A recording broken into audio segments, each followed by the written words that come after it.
We're more than halfway through the season, and we've seen some teams like the Kings improve leaps and bounds compared to where they were last year, or Cavaliers, who also have been having a great year and really made sure that the league doesn't overlook them anymore. But now that we've got the good out the way, let's start talking about the bad. We have two teams that currently have 45 losses and counting that are going to 100% be in the lottery and potentially get the coveted #1 pick. Victor Wembanyama is the for sure lock as the #1 pick in this draft, and rightfully so, standing at a baffling 7'4" and boasting an allegedly 8-foot wingspan. And on top of all that, the guy has the handles, quickness, and jump shot that we've never seen from somebody north of 7'3". I mean, he deserves a full video dedicated to himself at this point. And as we get closer to the draft, I'll definitely bring that for y'all.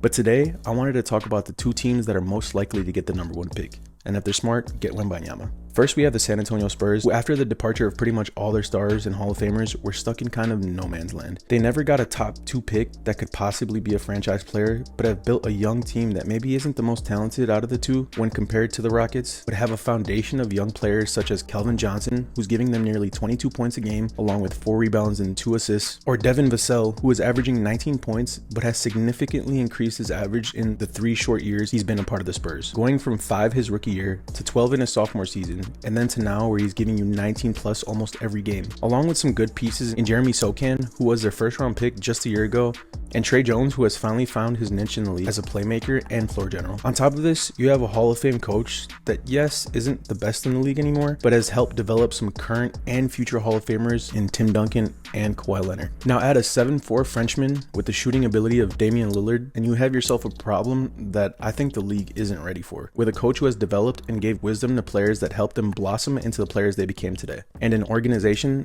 that is no nonsense and all about winning.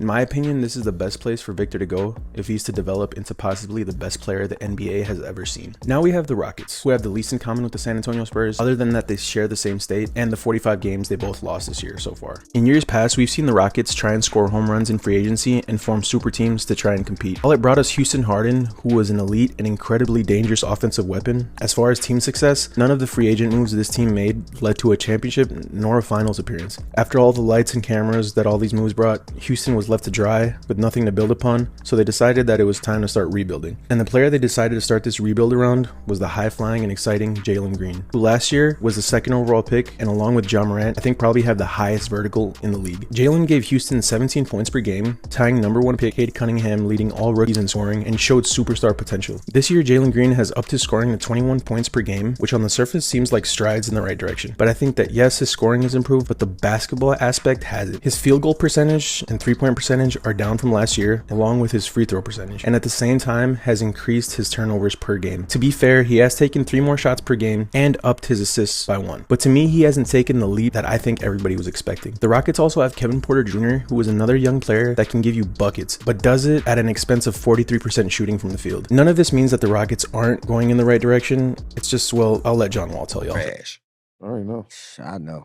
Beyond trash. But seriously, Houston has done everything mostly right. With drafting Jalen Green, you get somebody that has supreme talent and is a future superstar. Alperen Sengun is a young player that last year averaged single-digit points, giving them a solid 15 points, doing it efficiently, I might add, and along with that, giving you 1 block per game.